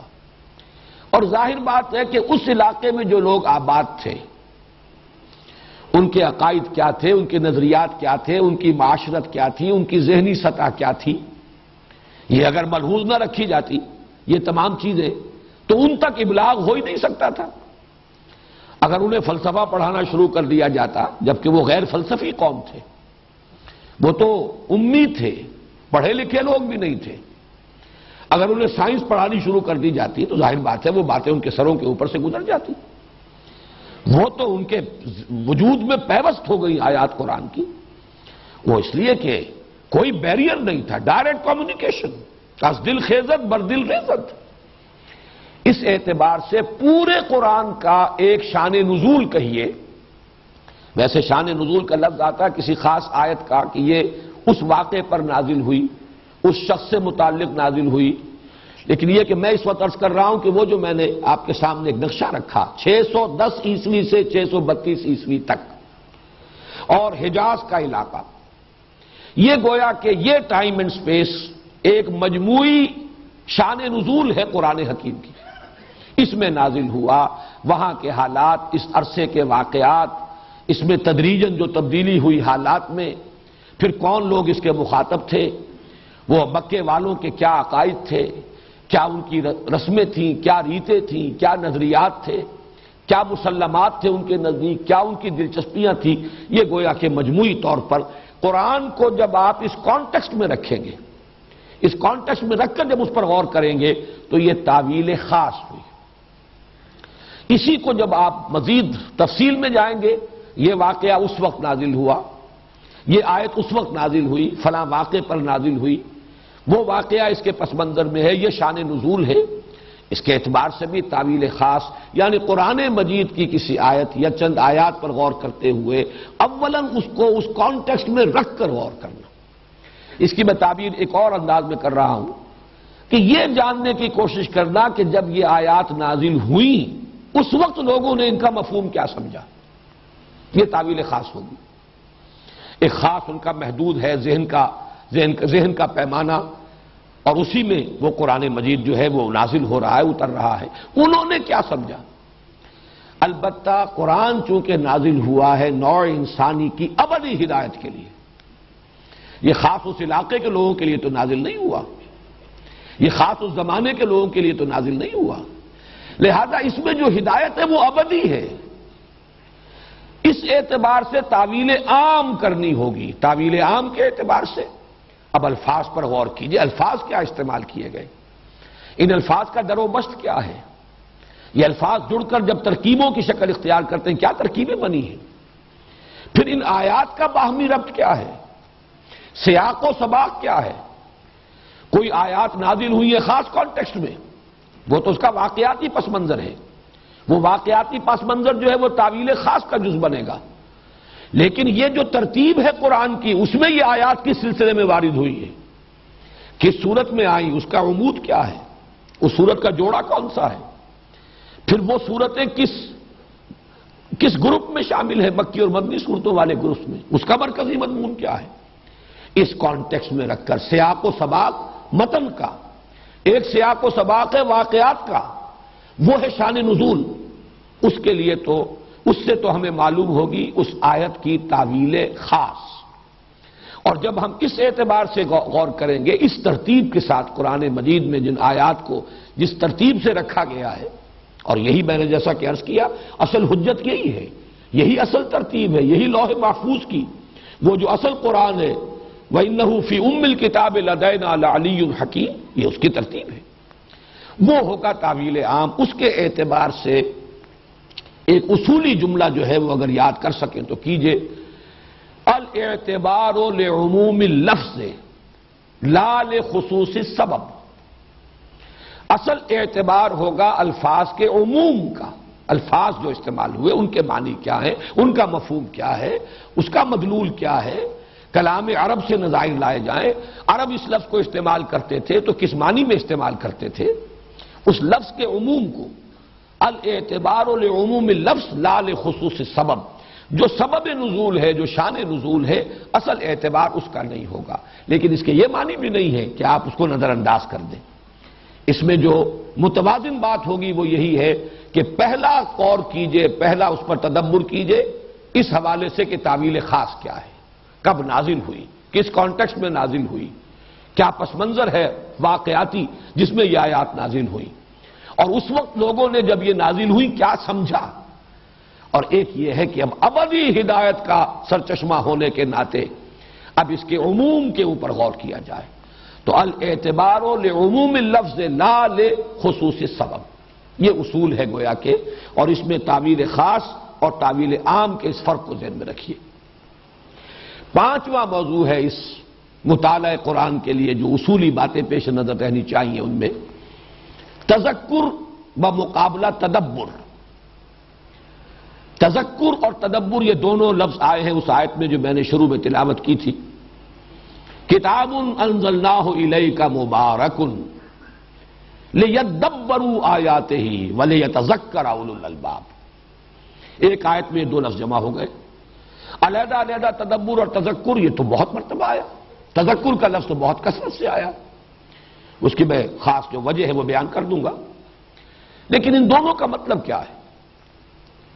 ایک سطح ہے قرآن حکیم سے ہدایت اخذ کر لینا، نصیحت اخذ کر لینا، جو اصل حاصل ہے وہ لے لینا، جس کو کہ مولانا روم نے کہا ماذ قرآن مغزہا برداشتے، جو اصل مغز ہے وہ تو ہم نے لے لیا۔ قرآن کا اصل مغز کیا ہے؟ ہدایت۔ اس کے لیے جو لفظ استعمال کرتا ہے قرآن اس مرحلے پر، ہدایت کا یہ مرحلہ تذکر، اور تذکر بنا ہے لفظ ذکر سے، تذکر کہتے ہیں یاد دہانی۔ اب اس کا تعلق پھر اسی بات سے ہو جائے گا جو میں قرآن کے اسلوب استدلال کے بارے میں عرض کر چکا ہوں، کہ بنیاد یہ ہے کہ قرآن مجید جن اصل حقائق کی طرف رہنمائی کرتا ہے، جو ما بعد طبیعتی حقیقتیں ہیں، جن حقیقتوں کی طرف رہنمائی کرتا ہے وہ فطرت انسانی میں مضمر ہیں، صرف یہ کہ ذہول ہے، نسیان ہے، پردے پڑ گئے۔ جیسے آپ کو کوئی بات کبھی معلوم تھی لیکن بہت عرصہ گزر گیا، اب ادھر دھیان نہیں ہوا، وہ کہیں آپ کے یادداشت کے ذخیرے میں کہیں گہری اتر گئی ہے، اب کبھی یاد نہیں آتی۔ کوئی آپ کا دوست تھا، کسی زمانے میں بڑی گاڑی چلتی تھی، صبح و شام ملاقاتیں تھیں، اب بہت طویل عرصہ ہو گیا، اب کبھی اس کی یاد نہیں آئی۔ یہ نہیں کہ وہ آپ کو یاد نہیں رہا، معلوم نہیں رہا، لیکن یہ کہ ذہن ادھر نہیں ہے، ذہول ہے، نسیان ہے، توجہ ادھر نہیں ہے۔ کبھی ادھر ذہن منتقل ہی نہیں ہوتا. لیکن اچانک کسی روز آپ اپنا ٹرنک کھولتے ہیں تو اس میں سے کوئی رومال، کوئی قلم جو کبھی اس نے دیا ہو آپ کو، وہ اگر برآمد ہو گیا فوراً آپ کو اپنا دوست یاد آ جائے گا. یہ فینومینن ہے تذکر.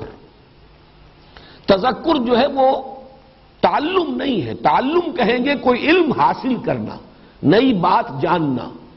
تذکر ہے پہلے سے حاصل شدہ علم جس پر کوئی ذہول اور نسیان کے پردے پڑ گئے تھے، ان پردوں کو ہٹا کر اس کو اندر سے برآمد کر لینا. یہ فطرت انسانی کے اندر جو حقائق مضمر ہیں، اللہ کی معرفت، اللہ کی محبت، یہ فطرت میں موجود ہے. پردے پڑ گئے، دنیا کی محبت غالب آ گئی ہے. دنیا کی دلچسپیوں نے، وہ جو فیض کا شعر ہے، دنیا نے تیری یاد سے بیگانہ کر دیا. یہاں کی دلچسپیاں کہہ لیں، یہاں کے مسائل کہہ لیں، یہاں کی مشکلات کہہ لیں، یہاں کی مصروفیات کہہ لیں، مشاغل کہہ لیں، اس کی وجہ سے ظہور ہے، پردہ پڑ گیا. اب تذکر یہ ہے کہ وہ ذرا پردہ ہٹا دیا جائے، تازہ ہو جائے. وہ جو حفیظ کا مصرع ہے، آؤ سجدے میں گرے لوح جبیں تازہ کرے. اس اپنی یادداشت کو رینیو کرنا، اپنی فطرت میں مضمر حقائق کو پھر اجاگر کر لینا، یہ تذکر ہے. اور قرآن کا اصل ہدف یہی ہے، اور اس اعتبار سے قرآن کا دعویٰ ہے. سورہ قمر میں 4 مرتبہ یہ آیت آئی ہے، وَلَقَدْ يَسَّرْنَا الْقُرْآنَ لِلذِّكْرِ فَهَلْ مِن مُدَّكِرٍ. اس تذکر کے لیے ہم نے قرآن کو بہت آسان بنایا ہے. کوئی بہت گہرائی میں غوطہ غنی کرنے کی ضرورت نہیں ہے، غوطہ زنی کی. کوئی بہت اس میں آدمی کی مشقت اور محنت مطلوب نہیں ہے. طلب حقیقت ہو انسان کے اندر اور قرآن سے ایک براہ راست کمیونیکیشن ہو جائے، وہ تذکر حاصل ہو جائے. بس اس کی شرط صرف ایک ہے، اور وہ یہ ہے کہ اتنی عربی انسان کو ضرور آتی ہو کہ قرآن سے وہ ہم کلام ہو جائے. اگر آپ ترجمہ دیکھیں گے وہ کچھ معلومات حاصل ہوں گی، تذکر نہیں ہوگا.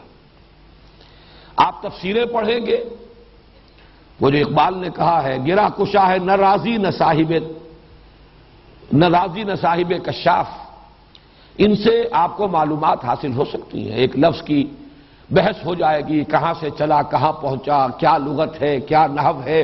لیکن یہ کہ ایک جو تذکر کا عمل ہے فینومینل، کہ آپ کے اندر کے مضمر حقائق ابھر کر آپ کے شعور کی سطح پر دوبارہ آ جائے، یہ تذکر جو ہے اس کے لیے اتنی عربی سے واقفیت کہ آپ براہ راست ہم کلام ہو، کمیونیکیشن براہ راست ہو رہا ہو.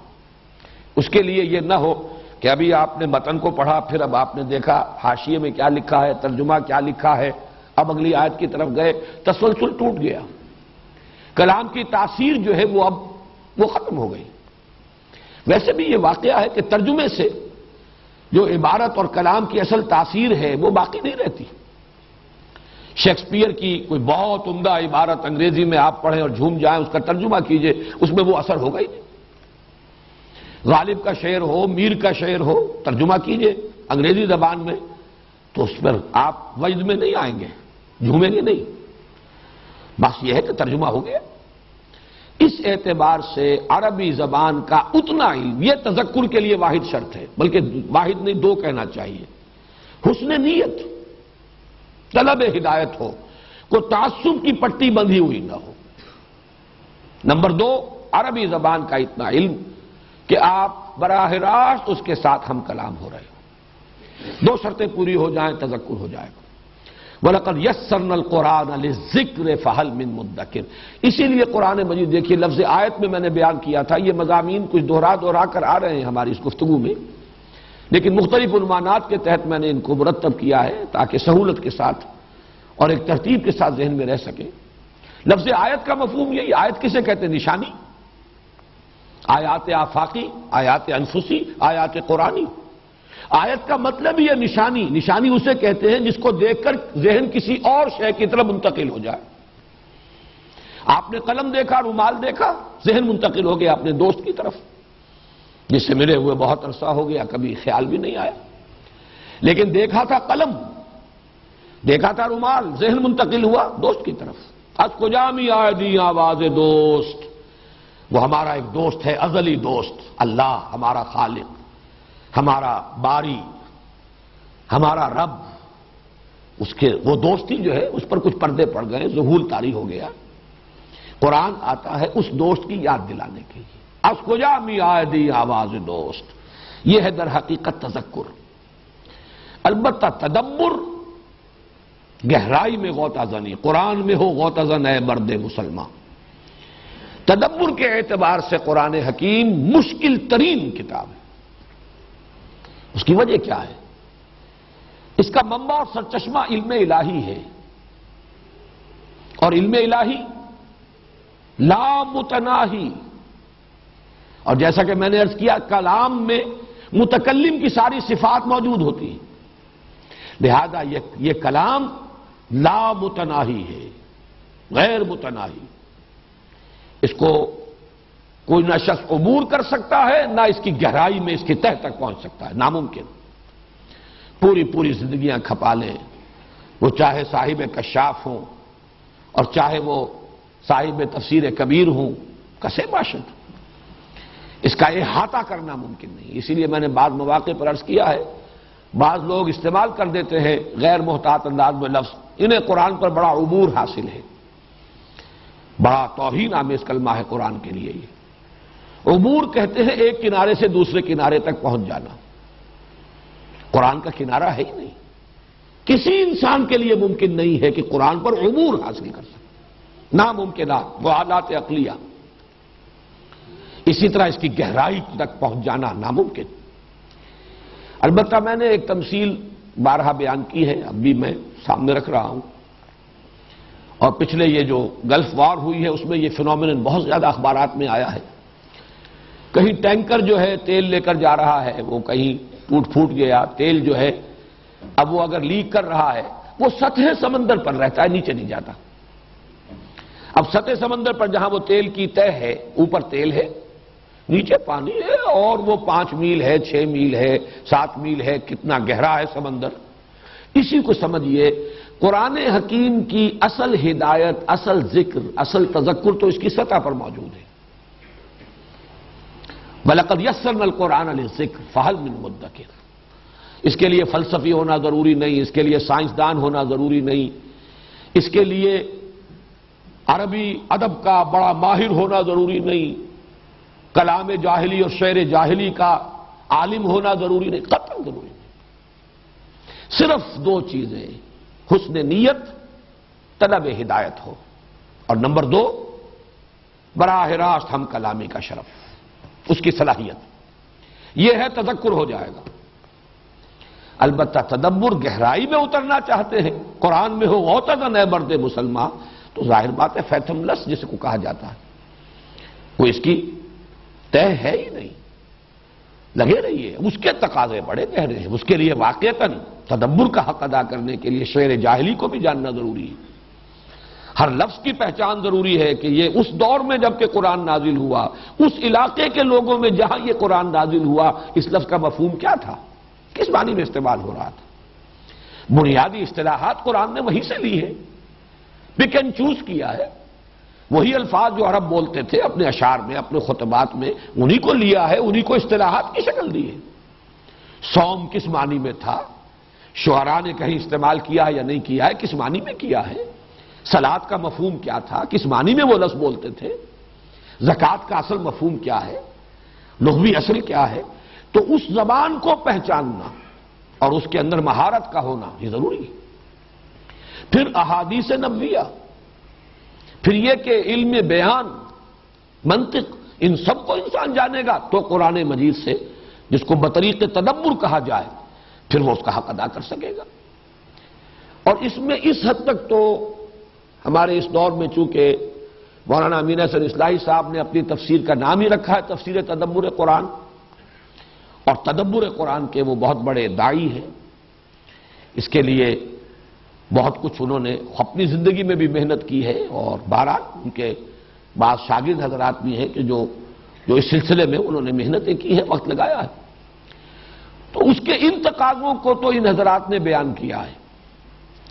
لیکن اس تدبر قرآن کا ایک اور تقاضا بھی ہے جو بدقسمتی سے ان کے سامنے بھی نہیں آیا، اور وہ تقاضا بھی پورا نہیں ہوگا تو اس دور کے تدبر کا حق ادا نہیں ہوگا۔ وہ یہ ہے کہ علم انسانی، وہ جو میں نے دائرہ اول معین کیا تھا، وہ جس لیول تک پہنچ گیا ہے، آج یہ مختلف علوم جو ہیں فزیکل سائنسز کے، ان کے ضمن میں کیا کچھ معلومات انسان کو حاصل ہو چکی ہیں، ان کو مرتب کر کے کیا خیالات و نظریات آج دنیا میں ہیں کہ جن کو مانا جا رہا ہے، ان کا ایک اجمالی علم اگر نہیں ہے تو اس دور کا جو حق ہے تدبر قرآن کا وہ آپ ادا نہیں کر سکتے۔ میں نے تو اس کو اس طریقے سے بھی تعبیر کیا بعض مواقع پر کہ قرآن حکیم وہ کتاب ہے کہ جو ہر دور کے افق پر خورشید تازہ کے مانند طلوع ہوگی۔ آج سے 100 برس پہلے کا قرآن اور آج کا قرآن فرق ہوگا، کس معنی میں؟ متن وہی ہے، الفاظ وہی ہیں، لیکن آج علم انسانی کا جو اس کی جو سطح ہے اس پر اس قرآن کے فہم اور اس کے علم کو جس طریقے سے جلوہ گر ہونا چاہیے، اگر اس کا حق آپ ادا نہیں کر رہے تو آپ پچھلے 100 برس پہلے کا قرآن لوگوں کو پڑھا رہے ہیں، آج کا قرآن نہیں پڑھا رہے۔ جیسے اللہ کی کیفیت اللہ کی شان ہے، کل یوم ہوا فی شان، اسی طرح قرآن حکیم ہے کہ کم سے کم اس اعتبار سے جو اس کا علم ہے، اس کا فہم ہے، اس کا تدبر ہے۔ اسی طریقے سے مثلا قرآن کا دوسرا موضوع ہے ہدایت عملی کے ضمن میں، اقتصادیات میں، سماجیات میں، نفسیات انسانی میں جو رہنمائی، جو حقائق، جو معارف قرآن میں ہیں، آپ انہیں کیسے سمجھیں گے؟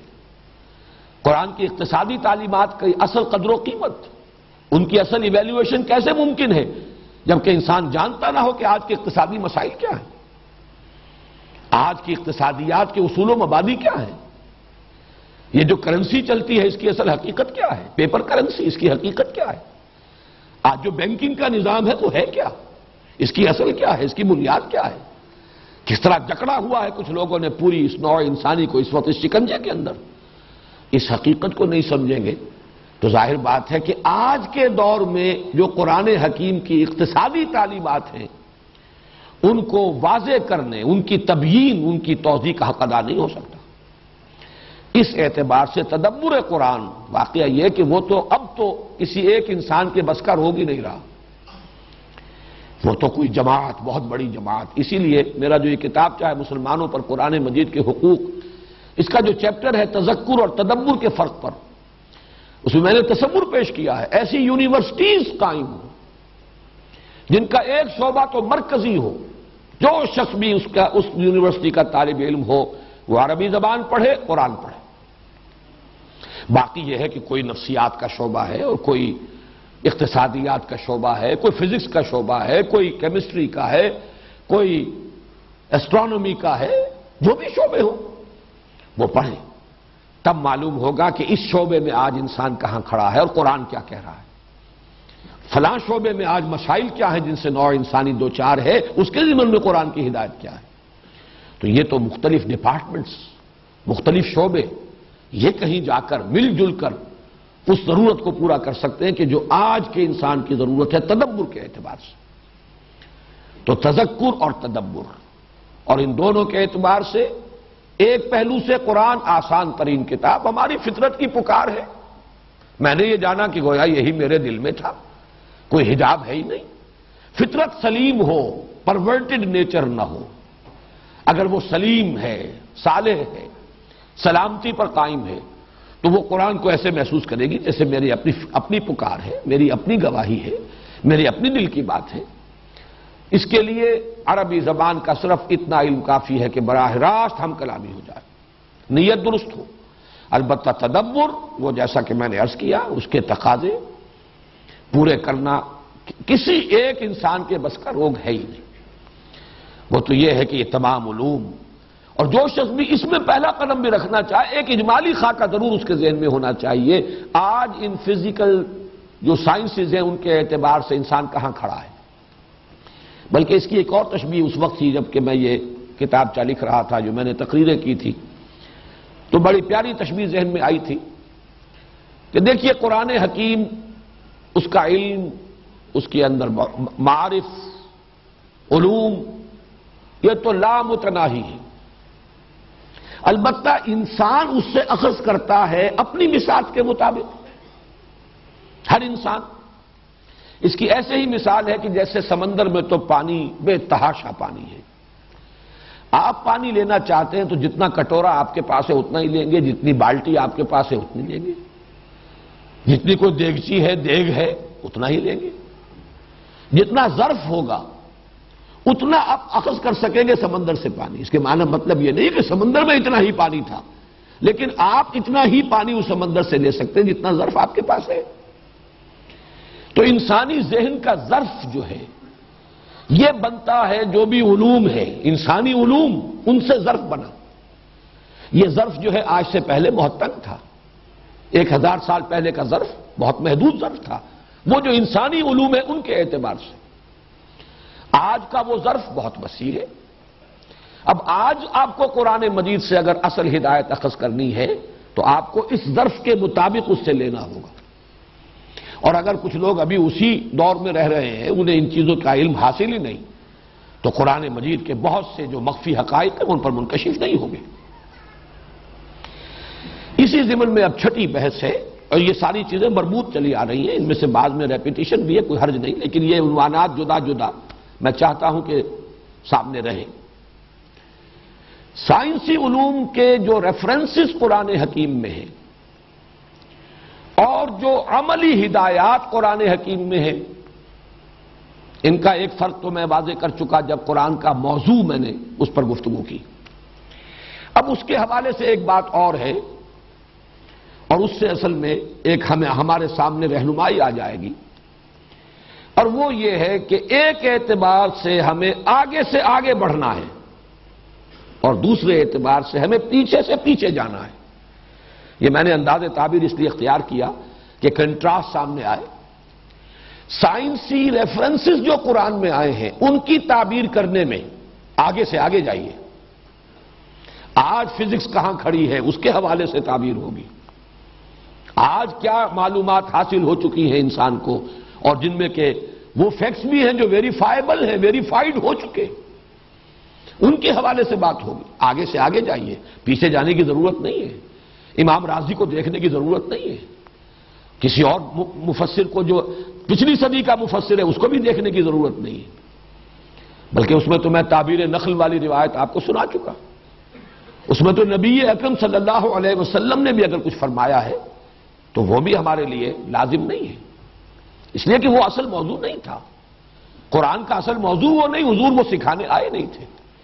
تعبیر نخل میں حضور نے فرمایا انتم عالم بامور دنیاکم، یہ اپنے معاملات، تجرباتی علوم، وہ ان کے مطابق جو تمہیں علم حاصل ہو کرو، اس کے مطابق عمل۔ لیکن دین کا جو عملی پہلو ہے اس میں پیچھے سے پیچھے جائیے، اس میں یہ آج کے تقاضوں کو سامنے رکھیں، اور جدید جو تقاضے ہیں، تقاضے اور ہیں اور اثرات جو پڑ جاتے ہیں۔ اب آج کی دنیا میں کہاں پردہ چل سکتا ہے، اور آج کی دنیا میں کہاں یہ چیزیں ممکن العمل ہیں، یہ بالکل غلط دلیل یہ ہوگی کہ کیا کیا محمد الرسول اللہ صلی اللہ علیہ وسلم نے اور آپ کے صحابہ نے۔ پیچھے سے پیچھے جائیے، متاخرین کو بھی چھوڑ کر متقدمین کی طرف جائیے، متقدمین سے بھی آگے بڑھیے، تبع تابعین اور تابعین سے ہوتے ہوئے ما انا علیہ و اصحابی، جس پر عمل ہے میرا اور میرے صحابہ کا، اس تک پہنچیے۔ بلکہ اس کے ضمن میں اقبال کا وہ مصرع جو ہے میں سمجھتا ہوں کہ بہت ہی صحیح ہے اور صحیح منطبق ہوتا ہے، بمصطفیٰ برساں خویش را کے دی ہمہ اوست، اگر بہو نہ رسیدی تمام مول حبیست۔ دین کا عملی پہلو وہ ہے جو محمد الرسول اللہ صلی اللہ علیہ وسلم سے ثابت ہے۔ اس میں روایت کے فرق کی وجہ سے فرق ہو جائے، دلیل یہی رہے گی، جیسے نماز میں ہے کہ سلو کما رہے تو مونی اسلی، نماز پڑھو جیسے مجھے دیکھتے ہو کہ میں نماز پڑھتا ہوں، دلیل یہی ہوگی۔ اب اس روایت میں یہ ہے، اس روایت میں یہ ہے، اس میں کسی کے نزدیک پہلی روایت قابل ترجیح ہے، دوسرے کے نزدیک دوسری روایت قابل ترجیح ہے، اس کے اعتبار سے کوئی تھوڑا بہت فرق ہو جائے کوئی حرج نہیں، دلیل یہی رہے گی کہ حضور کا عمل یہ تھا، صحابہ کا عمل یہ تھا۔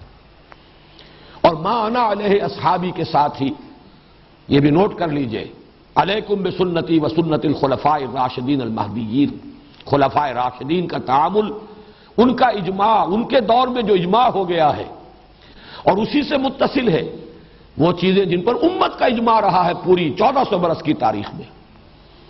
اب حالات کا تقاضا ہے، دنیا جو ہے وہ اسلامی صداؤں کو وحشت اور بربریت کا تانا دے کر جو ہے وہ ہم پر اثر انداز ہونا چاہتی ہے، وہ ہمیں فنڈامنٹلزم کی گالی دے کر چاہتی ہے کہ ہمارے اندر معذرت خواہانہ انداز پیدا کر دے، اپولوجیٹک انداز پیدا کر دے۔ اس سے بالکل متاثر ہوئے بغیر دین وہ ہے بمصطفیٰ برساں خویش راہ کے دی ہماؤس، اگر مئو نہ رسیدی تمام بول حدیث۔ تو یہ دو چیزیں جو ہے بدقسمتی سے ہمارے ہاں جو عام ہمارے علماء ہیں، صرف عربی علوم پڑھے ہیں، عربی مدارس سے پڑھے ہیں، وہ یہ آگے بڑھنے کی صلاحیت سے آ رہی ہے کہ وہ سائنس انہوں نے پڑھی نہیں، وہ علوم ان کے علم میں نہیں، انہیں پتہ نہیں آئنسٹائن کس بلا کا نام ہے، کتنی بڑی تبدیلی جو ہے طبیعیات کے اندر اس شخص کے ذریعے سے آ گئی ہے، کہاں نیوٹونین ایرا کیا تھا اور یہ آئنسٹائن کا دور کیا ہے، کیا پتہ انہیں؟ آج کائنات کا تصور کیا ہے، آج اس کی اصل حقیقت جو ہے اسٹرکچر آف ایٹم کیا ہے، اس کے بارے میں کیا ہے، کیا کیا چیزیں ہیں۔ اور وہ ایٹم تو اگر بڑی پرانی بات ہو گئی، اب تو نہ معلوم اس کے جو اور نیوٹرونز اور پروٹونز اور فوٹونز اور نہ معلوم کیا کیا ایسے ذرات کہ جن کا کہ پہلے جب ہم پڑھ رہے تھے فزکس ابھی تو ایٹم تک ہی بات آئی تھی، نیوٹرونز اور پروٹونز تک، اب تو نہ معلوم اس سے کہیں 1 ملینتھ والا معاملہ جو چلا گیا ہے کہیں کسی نیوٹرون کا بھی۔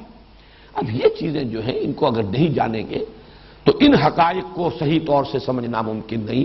تو سائنٹیفک فینومینا میں آگے سے آگے ان کی تعبیر جدید سے جدید، البتہ اس میں یہ فرق ضرور رہنا چاہیے کہ ایک ہیں سائنس کے میدان کے نظریات، تھیوریز ہیں، ابھی وہ کوئی اسٹیبلش فیکٹس نہیں ہیں، ایک وہ ہیں کہ جو چیزیں ویریفائی ہو چکی، جن کو اب مسلمہ حقائق کا درجہ حاصل ہے، ان میں فرق ہوگا۔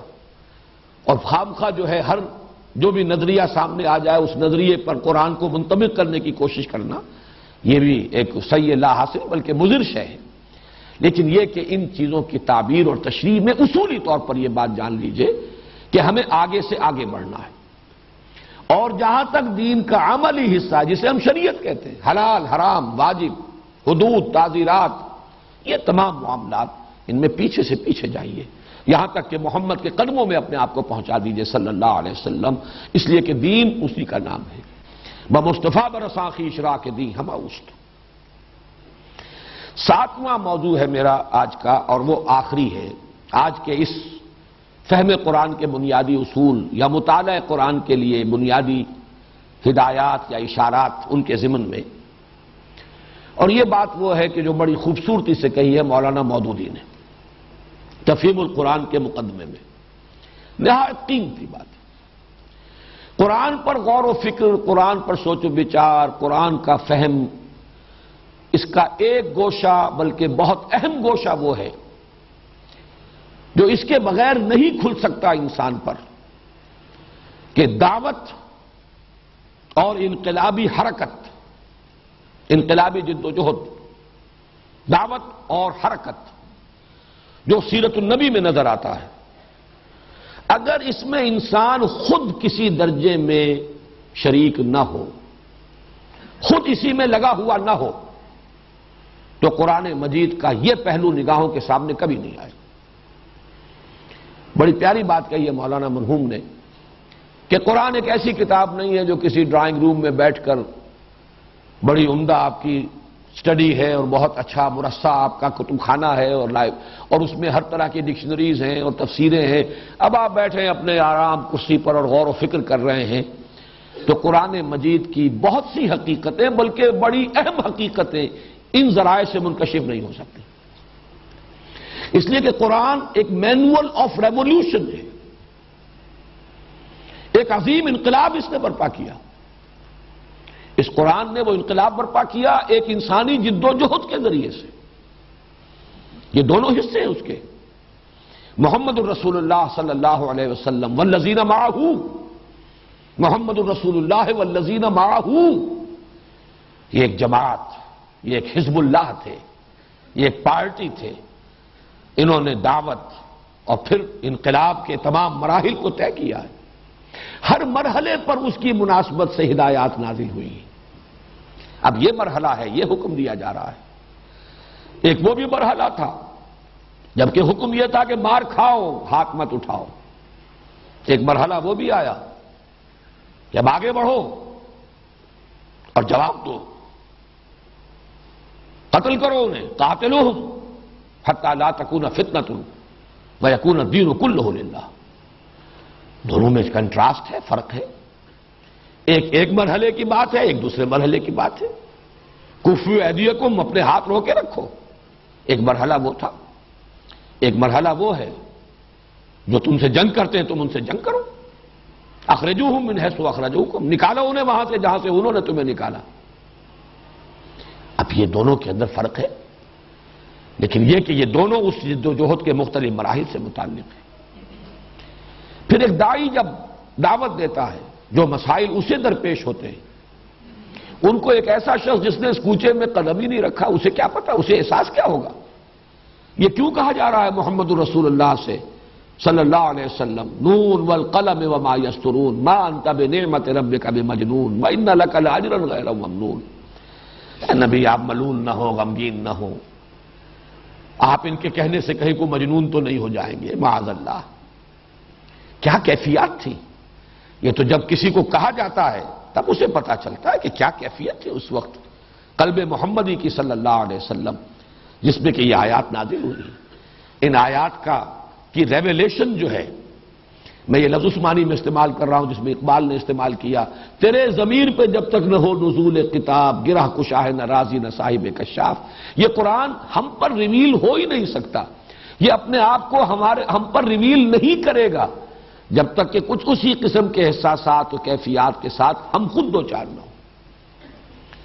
جب تک کہ آپ کے اپنے کیفیات کسی درجے میں اس کے ساتھ مماثلت اور مشابہت نہ رکھیں، آپ کیسے سمجھیں گے یہ کیا کہا جا رہا ہے، کیوں کہا جا رہا ہے، کس کیفیت کے اندر کہا جا رہا ہے. اس اعتبار سے چونکہ ہماری جو تعلیم ہوئی، طب کی تعلیم، میڈیکل ایجوکیشن، تو پہلی کتاب جس سے ہمارا تعارف ہوا ہے میڈیکل کالج میں وہ مینول آف ڈسیکشن تھا.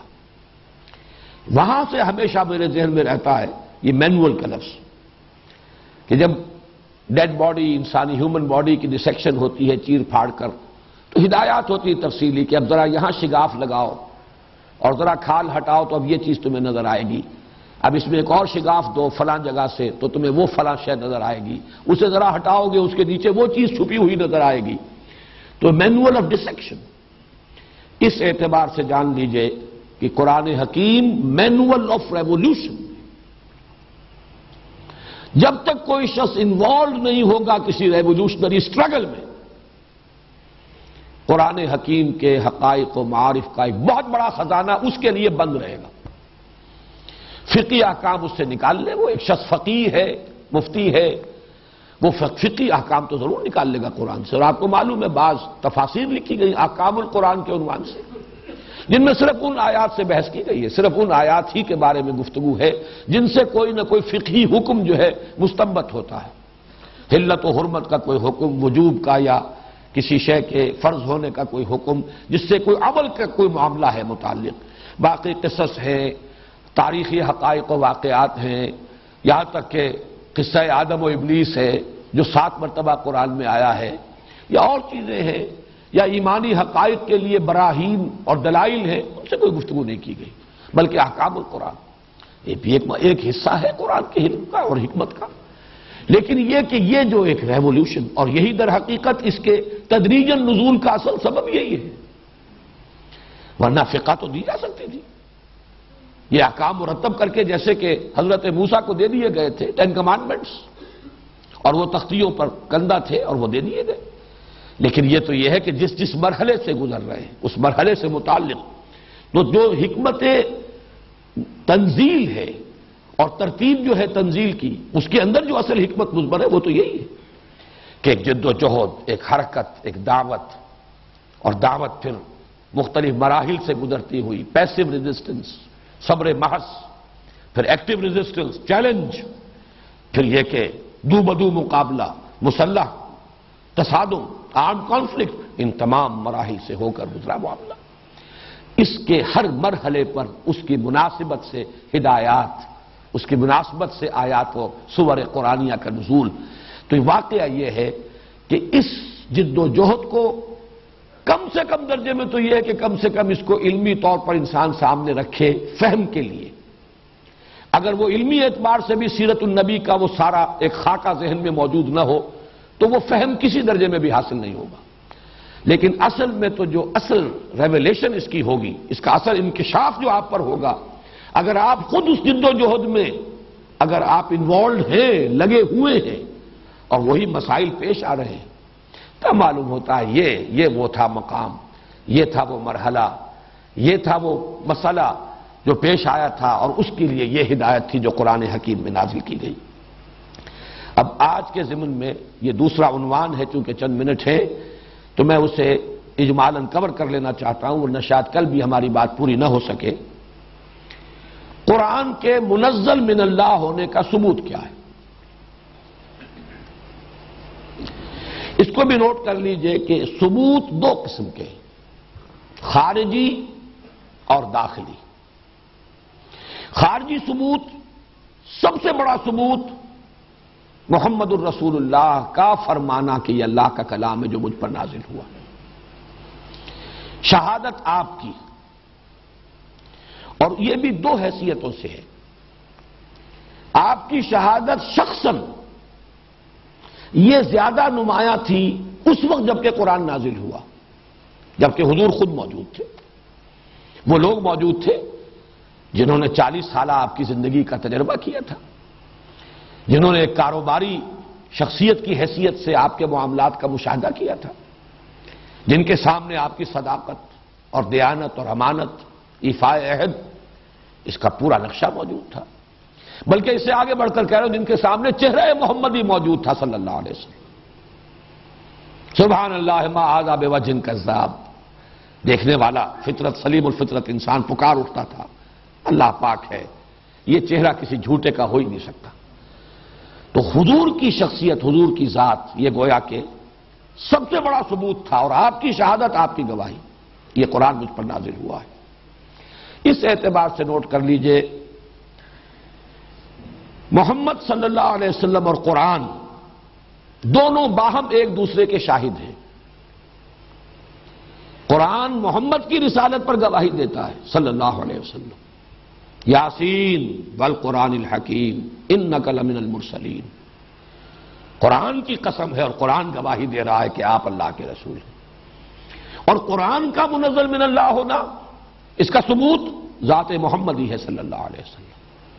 اور اس کا جیسا کہ میں نے عرض کیا، ایک پہلو تو وہ ہے جو اس وقت جب کہ قرآن نازل ہوا اس وقت سامنے تھا، حضور کی ذات، حضور کی شخصیت، حضور کی سیرت، حضور کا کردار، حضور کا اخلاق، حضور کا وجود، حضور کی شبیہ، حضور کا چہرہ. اور دوسرا پہلو جو دائم ہے اور آج بھی ہے، وہ ہے حضور کا وہ کارنامہ جو تاریخ کی ایک انمٹ شہادت ہے. وہ آپ پوچھیں ایچ جی ویلز سے، وہ پوچھیں ایم این رائے سے، وہ پوچھیں ڈاکٹر مائیکل ہارٹ سے، اتنا عظیم کارنامہ یہ خود اپنی جگہ پر. اور وہ جس نے یہ کارنامہ سر انجام دیا، جب وہ کہہ رہا ہے کہ میرا اعلی انقلاب یہ قرآن ہے،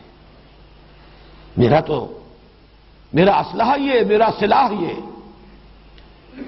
میرے لیے تو اصل طاقت یہ، میری قوت کا سر چشمہ یہ، میری تاثیر کا منبع یہ، اس سے بڑی گواہی اب کیا ہوگی. تو یہ تو ہے قرآن کے منزل من اللہ ہونے کی خارجی شہادت.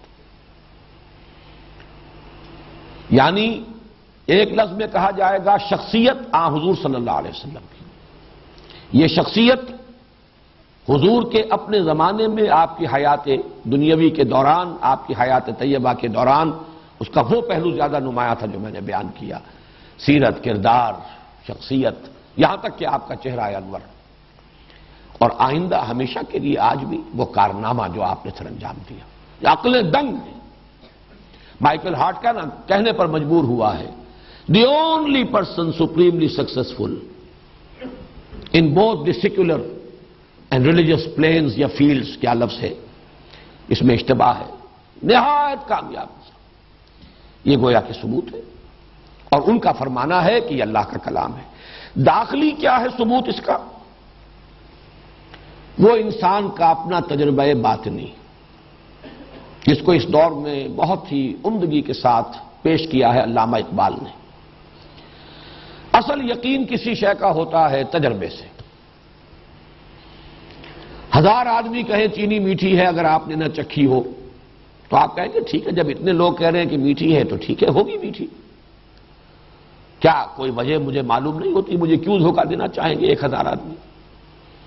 یقیناً میٹھی ہوگی، لیکن ہوگی سے آگے بات نہیں بڑھتی۔ البتہ جب انسان چینی کو چکھ لے، اس کے اپنے ٹیسٹ بڈز جو ہے بتا رہے ہیں یہ میٹھی ہے، اب ہوگی نہیں ہے۔ ہوگی اور ہے میں جو فرق ہے وہ ہے در حقیقت انسان کے اپنے تجربہ، یور اون ایکسپیرئنس۔ میں نے خود چکھا ہے، میٹھی ہے۔ بالکل اسی اعتبار سے اقبال نے کہا افسوس یہ ہے کہ آج کی دنیا جو ہے صرف جو ایکسٹرنل ایکسپیرئنس ہے، تجربہ خارجی، صرف اس کو جانتی ہے نوع انسانی آج۔ ایک تجربہ اس سے کہیں زیادہ معتبر معتمد وہ تجربہ باطنی ہے انسان کا۔ کوئی شے آپ کا دل گواہی دے، یہ دل گواہی دینے پر مجھے اقبال کا وہ شعر یاد آ گیا، ان دنوں بہت زیادہ میرے ذہن پر یہ حاوی رہا ہے۔ تو عرب ہو یا عجم ہو تیرا لا الہ الا، لغت غریب جب تک تیرا دل نہ دے گواہی۔ یہ دل کی گواہی ہے۔ لا الہ الا اللہ کا مفہوم دل نے گواہی نہیں دی تو خاص انسان عرب ہو، عربی نسل ہو، عربی زبان اس کی ہو، لیکن اس کے لیے لا الہ الا اللہ کا کلمہ جو ہے یہ لغت غریب ہی ہے، نامانوس سی بات ہے، اس کے اندر پیوست نہیں ہے، اس کے ذہن کے اوپر سے گزر جاتی ہے۔ تو عرب ہو یا عجم ہو تیرا لا الہ الا، لغت غریب جب تک تیرا دل نہ دے گواہی۔ دل گواہی دیتا ہے انسان کا، اور یہ وہی بات ہے جو میں نے عرض کی تھی، پہلے بھی عرض کر چکا ہوں۔ قرآن انسان کی اپنی فطرت کو اپیل کرتا ہے، اس کو آمادہ کرتا ہے اپنے من میں جھانکنے کی۔ ذرا کبھی اپنے من میں جھانکو، دیکھو تو صحیح، غور تو کرو۔ افی اللہ شک فاطر السماوات والارض انکم لتشہدون ان مع اللہ آلہۃ اخری۔ یہ جو انداز ہے جس کے لیے کہ وہ میر کا وہ شعر جو ہے، دیکھنا تقریر کی لذت کے جو اس نے کہا، میں نے یہ جانا کہ گویا یہی میرے دل میں ہے، اس کی بڑی خوبصورت تعبیر کی ہے علامہ ابن قیم نے رحمہ اللہ۔ اصل میں انسان کوئی چیز محسوس کرے پھر اس کی تعبیرات کا مسئلہ آ جاتا ہے۔ کوئی شخص خوبصورتی سے اس کی تعبیر کر سکتا ہے، کوئی اس انداز میں نہیں کر سکتا۔ بڑی پیاری تعبیر ہے ابن قیم کی کہ بہت سے لوگ وہ ہیں جب قرآن کو پڑھتے ہیں تو یوں محسوس کرتے ہیں کہ وہ مصحف سے نہیں پڑھ رہے، بلکہ قرآن ان کے لوح قلب پر لکھا ہوا ہے، وہاں سے پڑھ رہے ہیں۔ اتنی ہارمنی ہے، اتنی ہم آہنگی ہے فطرت انسانی۔ اور ہمارے دور کے ایک بزرگ ہیں، متصوف صوفی بزرگ ہیں، وہ یہ کہا کرتے اسی بات کی تعبیر کے لیے بڑا سادہ انداز، قرآن اور انسان کی روح یہ گرائی ہے، ایک ہی گاؤں کے رہنے والے ہیں۔ وہی بات جو مولانا روم نے کہی، از کجا می آئے دی آواز دوست۔ قرآن کو پڑھ کر سن کر روح انسانی محسوس کرتی ہے کہ اس کا منبع اور سرچشمہ بھی وہی ہے جو میرا اپنا منبع اور سرچشمہ ہے، جہاں سے میں آئی ہوں۔ یسألونک عن الروح قل الروح من امر ربی، یہ کلام بھی وہیں سے آیا ہے۔ یہ جو جس کو آپ سمپیتھیٹک وائبریشن کہیں، اس سمپیتھیٹک وائبریشن سے جو یقین پیدا ہوتا ہے، یقیناً اس کلام کا منبع اور سرچشمہ وہی ہے جو خود میرے وجود کا، میری ہستی کا اور میری روح کا منبع اور سرچشمہ ہے۔ یہ ہم آہنگی ہے کہ جو اصل باطنی تجربہ بن جائے تبھی یقین ہوتا ہے کہ یہ کلام واقعتاً اللہ کا ہے۔ تبارک و تعالی۔ بارک اللہ لی و لکم فی القرآن العظیم ونفعنی وإیاکم بالآیات والذکر الحکیم۔